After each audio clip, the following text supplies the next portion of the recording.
오늘 시편 16편을 가만히 보면요, 이런 말씀이 있어요. 표제를 보면 16장에 다윗의 믹담이다 이렇게 얘기를 합니다. 다윗의 믹담. 이게 뭔 말인지 잘 모르죠. 그래서 물론 이제 그 학자들 사이에서도 이제 정확한 의미가 뭐냐, 일반적인 의미가 뭐냐, 뭐 이런 얘기들이 많이 있습니다만, 뭐 다 차지하고 다윗의 우리가 황금시다 혹은 보배로운 시다 뭐 이렇게 이제 일반적인 통칭으로 그렇게 씁니다. 그러니까 중요한 다윗의 황금시다라고 하는 그런 표제로 가지고 있어요. 그러니까 왜 황금시냐? 이 황금시라고 하는 이 부분이 오늘 말씀 속에서 나타납니다. 한 가지 예가 그거예요.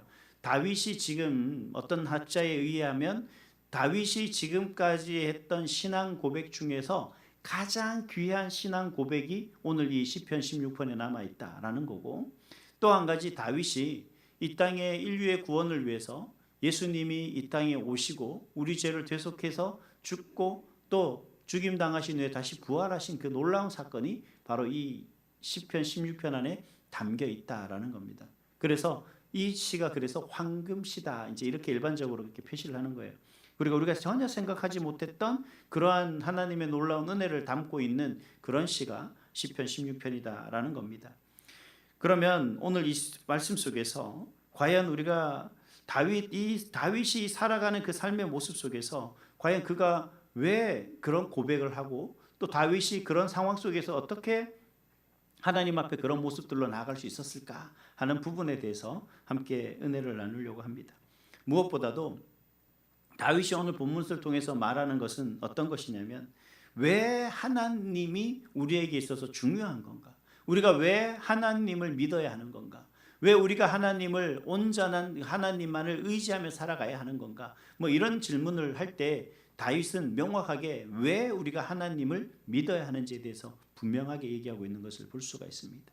오늘 성경에서는 세 가지로 이야기를 하고 있습니다. 첫 번째는 뭐냐면 하나님은 나의 복이시기 때문에 그렇습니다 라고 그렇게 다윗이 얘기해요. 그래서 1절을 보면 뭐라고 시작합니까? 1절에 시작하는 하나님이여 나를 지켜주셔서 내가 죽게 피하나이다 라고 그렇게 시작하는 것을 볼 수가 있습니다. 이제 죽게 피한다라고 하는 말은, 이 피하다라는 말은 히브리어로 핫사라는 단어인데, 이 피한다라는 게 우리가 생각할 때 뭐 비를 피하거나 혹은 뭐 햇살을 피해서 그늘로 숨는다거나 하는 그런 의미가 아닙니다.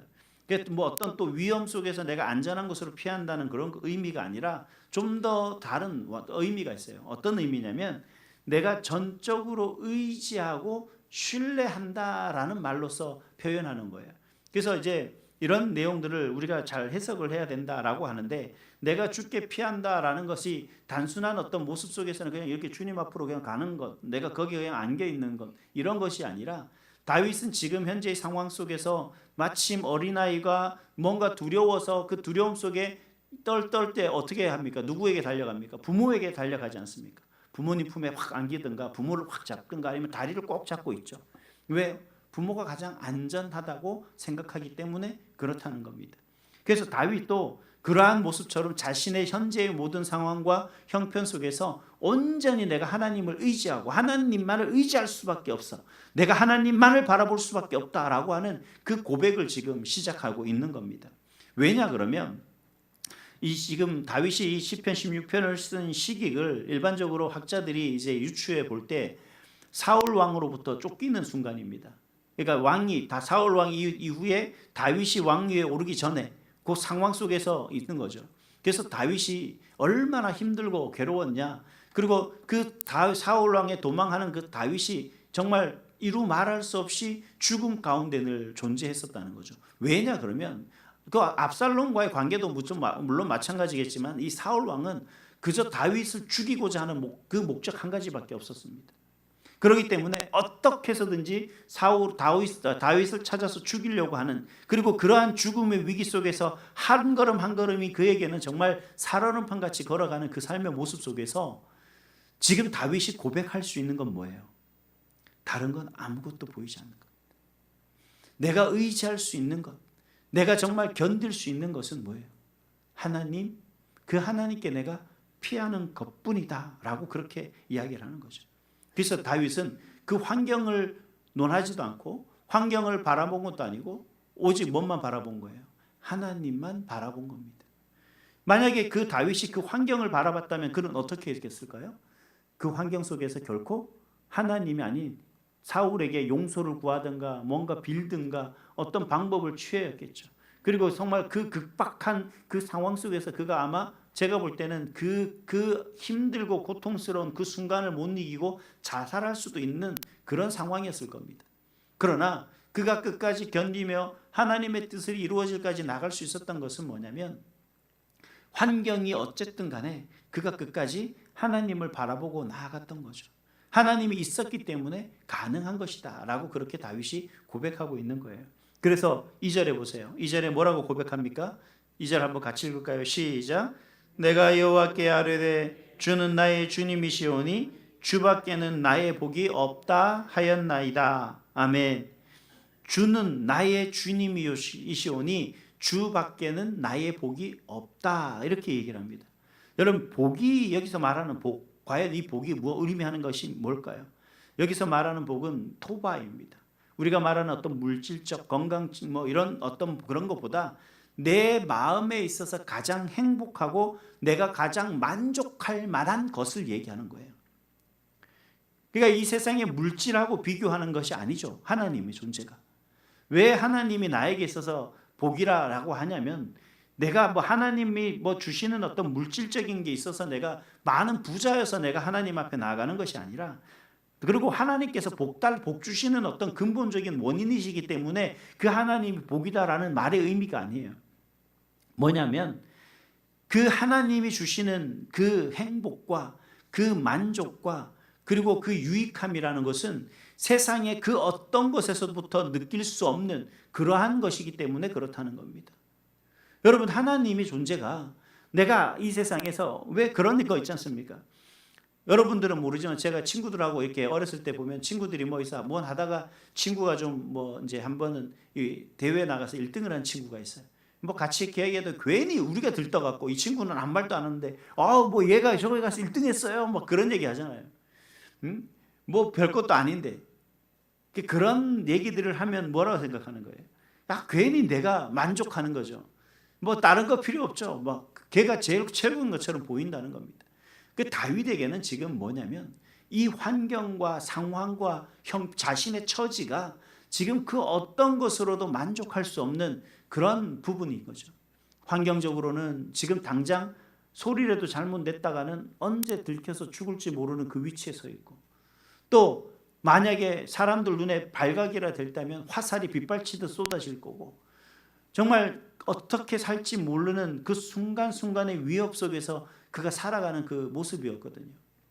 근데 그런 모습 속에서 가장 평안을 주고 행복을 주고 그런 삶에 있어서 가장 만족할 수 있는 그 분은, 그 복은 누구라는 거예요? 바로 하나님이시다라는 겁니다. 세상 사람들은 하나님을 이용해서 복을 얻으려고 한다면 다윗은 복보단 하나님을 선택했다는 거예요. 왜냐하면 하나님을 얻으면 모든 것을 얻는 것이지만 하나님 없이 다른 것을 얻으면 결국 아무것도 얻지 못하기 때문이다라는 겁니다. 그래서 성경에서도 보면 하나님께서는 뭐라 그래요? 하나님은 항상 이 성경 속에서 언약적 관계 속에서 항상 살아갈 것을 우리에게 얘기할 때 뭐라고 얘기하냐면 너희가 내 백성이 되고 그리고 나는 너희 하나님이 되리라. 이 말씀들을 이렇게 예레미야서부터 시작해서 뭐 에스겔서나 아니면 또 심지어 여러 가지 호세아서부터 해서 하나님의 백성이라는 그 얘기들을 우리에게 가장 많이 하시는데 그 말씀의 의미 속에 한 가지가 뭐냐면 언약적 관계 속에 있는 거죠. 내가 하나님을 믿고 의지하는 그 언약적 관계 속에 살아가는 그 모든 것은 뭐라고요? 너희는 나의 백성이고 나는 너희의 하나님이 될 것이다 라고 하는 그러한 하나님의 말씀을, 약속을 우리에게 주고 계신다는 겁니다. 그래서 다윗은 그 말씀을 붙들고 살아가는 거예요. 그래서 그는 모든 우상들을 거절해요. 4절 말씀을 우리 한번 같이 읽을까요? 4절요. 시작.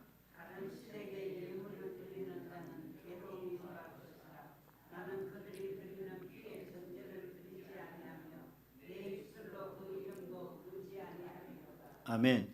자, 처음에 뭐라고 합니까? 다른 신에게 예물을 드리는 자는 괴로움이 더할 거다. 그러니까 이 말도 좀 오해가 있으면 우리가 어떻게 생각하냐면 하나님이 우리를 괴롭히는 같은 괴로움? 뭐 그런 걸 생각할 수가 있겠죠. 근데 여기에 괴롭다라는 하는 말의 의미는 그런 의미가 아니에요. 다윗은 지금 이 모습 속에서 그 어떤 것도 나를 만족함을 주지 못하니까 어떻게 되는 거예요? 내가 괴로울 수밖에 없는 거예요.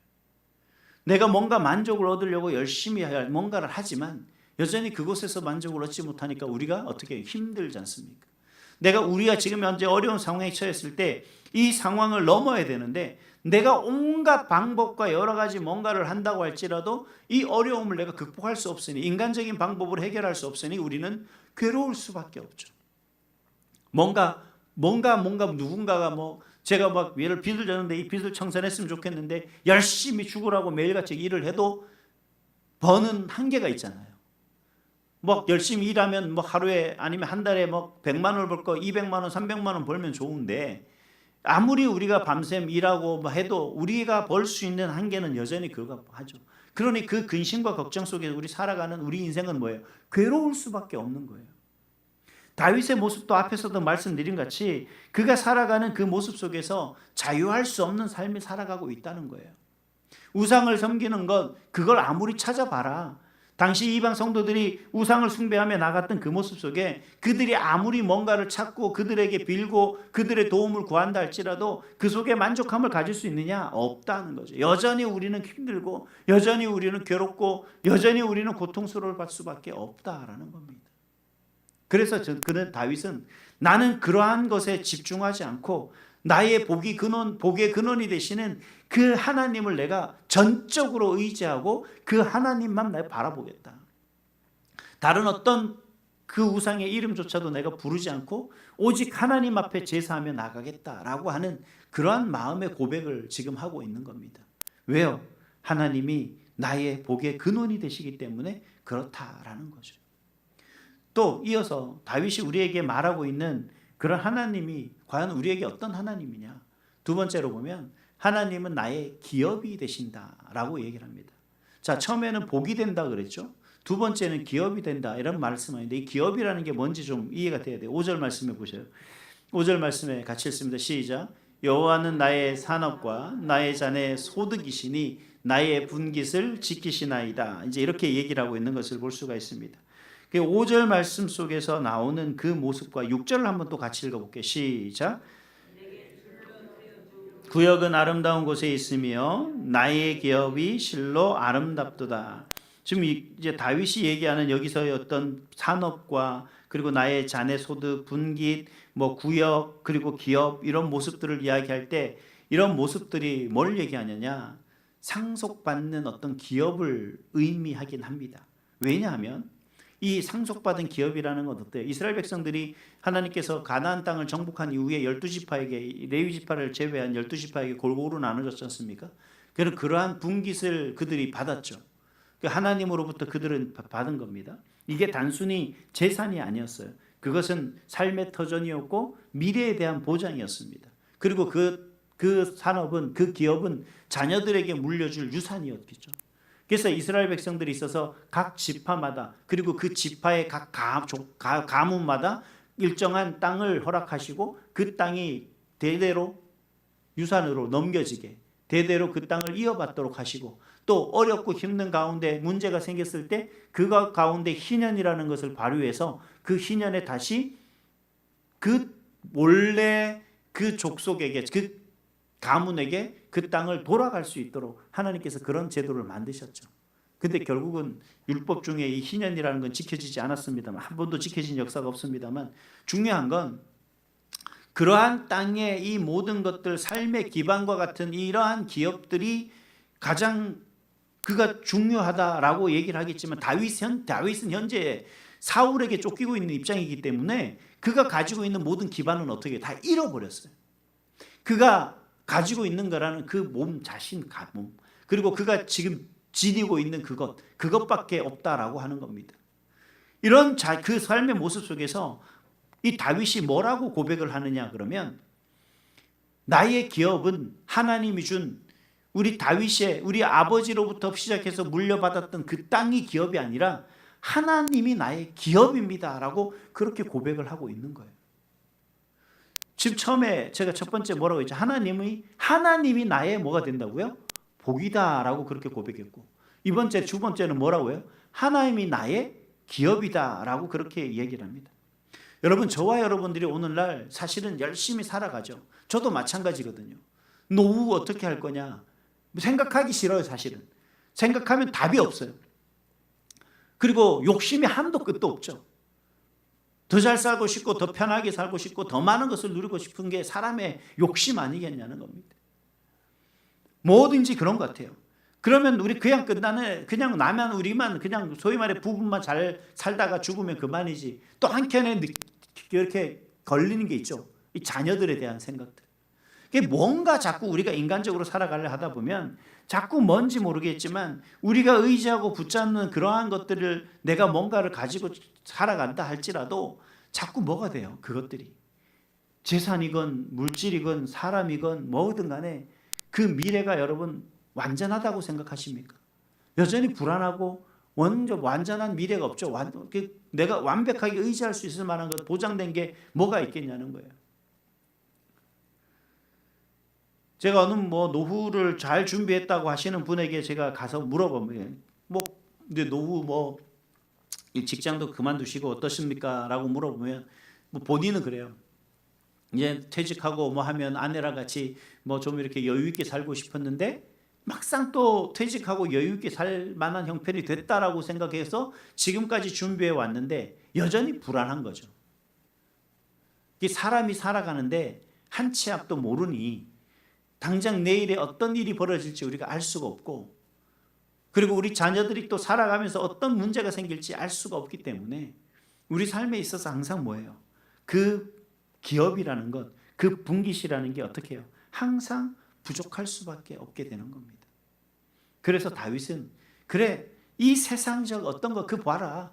내가 정말 왕의 사위로 가서 내가 엄청난 그런 위치에 있었는데 하루아침에 왕의 원수가 돼서 왕으로부터 쫓기는 그러한 존재로 전락하고 말았지 않느냐.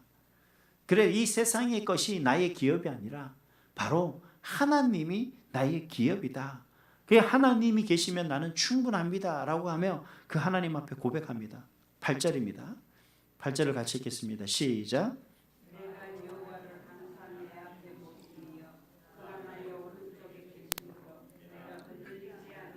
아멘. 여기서 중요한 것은 하나님이 문제를 없애주시기 때문에 내가 흔들리지 않는다는 게 아니에요. 하나님이 항상 나와 함께 계시기 때문에 그 하나님과 더불어 살아가는 그것 때문에 흔들리지 않는다는 거죠. 여러분, 혼자 안다는 게 얼마나 외롭고 힘든 건지 여러분 경험해 보셨습니까? 제가 26세 어머님이 먼저 돌아가셨고요. 그때 제가 어머님 아버님하고 같이 살았거든요. 27살에 아버님이 돌아가셨어요. 근데 그 집에 똑같은 방에서 똑같은 자리에 어머님 돌아가시고 아버님 돌아가시고 나니까 제가 결혼을 해서도 그 방에 안 들어갔습니다. 못 들어갔겠는 거예요. 그래서 제가 집에 나올 때는 아침에 이제 일을 하러 나올 때는 항상 집에 불을 켜놓고 나왔습니다. 왜냐하면 밤에 무서워서 들어가지 못하겠는 거예요. 그 왜 무서웠냐 그러면 혼자라는 사실이 너무 외롭고 힘든 거예요. 지금도 저는 혼자 있으면 되게 싫어하거든요. 제가 아내인데 웬만큼 짜증을 안 냅니다. 짜증 냈다가는 오히려 혼나니까. 근데 만약에 저를 두고 어디 가서 제가 혼자 자게 된다 그러면 제가 짜증을 엄청 내거든요. 절대 좋은 소리로 다녀와라라고 한 적이 지금까지도 한 번도 없습니다. 요즘도 가끔씩 애들 때문에 이제 수원에 가게 되고 거기도 또 애들 때문에 봐주고 있다. 다 큰 녀석들이지만 그래도 한다 가면은 하루를 자고 와야지 되는 상황이 생기면 되게 짜증을 내거든요, 제가. 왜냐면 그 외로움이 싫은 거예요. 이상하게 그런 겁니다. 애들이 항상 그래요. 아빠는 왜 그러냐고. 왜 지금까지 있다 이거는. 근데 그게 제가 모르겠어요. 외로워 보니까 그 외로움이 그렇게 힘들고 어렵다는 거예요. 다윗의 마음이 저는 다는 아니지만 이만큼 이해돼요. 보세요. 다윗이 도망가는 그곳은 그야말로 풀 한 폭이 제대로 나지 않는 곳이었어요. 그리고 그 속에 먹을 것도 제대로 있지도 않은 곳이었습니다. 낮에는 떼약볕이 내리쬐고요. 저녁이 되면 이게 온도가 내려가면 한 40도 차이가 나요. 그러면 엄청난 추위를 견뎌야 되는 겁니다. 낮 온도가 50도 가까이 되다가 갑자기 10도로 떨어진다고 생각하면 우리는 잘 느낌이 모르죠. 그냥 가보니까 이해가 돼요. 춥다라는 게 왜 얼어 죽는다는 얘기가 나오는지 알아요. 제가 미얀마라는 나라를 선교를 한번 갔었는데 1월 달에 갔거든요. 낮 기온이 근 30도쯤 되고 뭐 30도까지는 거의 안 올라가요. 1월 달이니까. 그러면 이제 아침 기온이 17도, 18도 이렇게 돼요. 1월 달에 우리는 되게 춥잖아요. 근데 그 나라는 그렇게 온도가 되니까 너무 좋은 거예요. 그리고 우리는 좋다고 반팔 입고 막 아침에 이렇게 다니는데 그 미얀마에 가끔씩 이제 아침 거리에 보면 출근하는 사람들을 아카시아 꽃 같은 그런 꽃을 이렇게 파는 아이들이 있어요. 그 아이들이 반팔에 반바지를 입고 있는데 이 가까이서 보면 이 피부가 닭살이 돋아서 추워서요. 막 닭살이 돋아갖고 여기를 더더더더더 떨면서 몸을 이렇게 추워서 떨면서 그렇게 그 꽃을 파는 걸 볼 수가 있습니다. 그래서 더운 나라도 얼어 죽는다는 말이 그래서 얼어 죽는 거구나라는 생각이 들어요. 그러한 환경 속에서 다윗이 살아가고 있는데 그 다윗이 흔들리지 않는 이유는 뭐예요? 여전히 사울은 그를 쫓아오고 있습니다. 대단한 장수들을 동원해서 그리고 엄청난 무기를 가지고 그를 쫓아오고 있다는 겁니다. 그 광야의 삶이 여전히 끊이지 않고 그는 살아가고 있는 거예요. 어디 마땅히 숨을 곳은 정말 땅굴이나 동굴밖에 없는 거죠. 그 환경과 여건이 변하지 않았지만 그저 다윗이 흔들리지 않고 온전히 하나님만을 붙드는 이유가 뭐냐 그러면 내가 그 하나님을 붙들고 살아가는 그 모든 것에 대한 즉 나의 모든 미래는 누구에게 달린 거예요? 하나님에게 달렸다는 거예요. 내가 하나님이 나의 기업이니까 그 하나님만을 내가 붙들고 의지하며 살아가면 내 자녀들도 그 하나님으로 말미암아 주시는 복을 받아 누릴 수가 있을 것이고 내 모든 삶 또한 하나님으로부터 필요의 것을 채워주시는 그 하나님으로 내가 다 공급받을 수 있다라는 생각을 할 수밖에 없었던 거죠. 그래서 여러분 하나님이 나와 함께 하신다는 그 신앙을 가지고 있으면 그리고 여러분 우리의 미래에 대한 확신을 누구에게 소망을 두는 거예요? 하나님께 두는 겁니다. 그리고 그 믿음 가지고 살아가면 우리가 어떻게 흔들리지 않는다는 거예요. 오늘날 저와 여러분들이 힘들고 어려운 건 뭐예요? 생각지도 못한 많은 어려움과 문제들 때문에 우리가 사실 흔들리는 거거든요. 근데 그걸 겸허히 받아들일 수 있는 힘과 능력이 사실 우리에게 충분하지 않아요. 그때는 우리가 뭘 바라봐야 된다는 겁니까? 하나님을 바라봐야 된다. 왜? 하나님이 우리의 미래가 있기 때문에. 나의 모든 미래는 내가 수고하고 준비하는 것이 아니라 하나님이 다 예비하시는 것으로 모든 것이 다 채워질 걸 믿고 살아가는 그 믿음이라는 겁니다. 그래서 여러분 다윗은 하나님이 나의 기업이다라고 그렇게 고백을 하고 있는 거예요.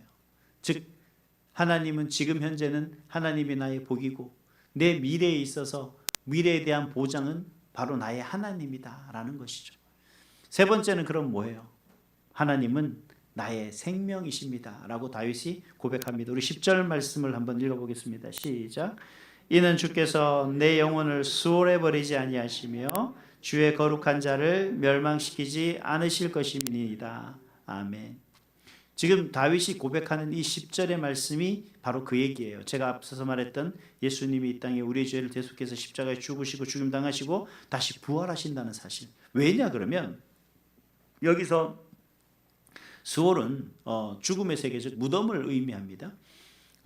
뭐 지옥을 의미한다라고 하는 분들도 있고 그곳이 어딘지 명확하게 알지 못하지만 지옥과 같이 아주 깊은 구렁텅이 같은 그런 곳이다라고 하는 얘기들을 합니다. 근데 다윗이 지금 뭐라고 얘기하냐면 현재의 위기에서 그저 건져달라는 게 아니라 그는 죽음 너머를 지금 바라보고 얘기하고 있는 것으로 이해할 수가 있습니다. 왜냐하면 사실 인간은 그런 것 같아요. 가장 큰 문제는 가난도 아니고 실패도 아닌 것 같습니다.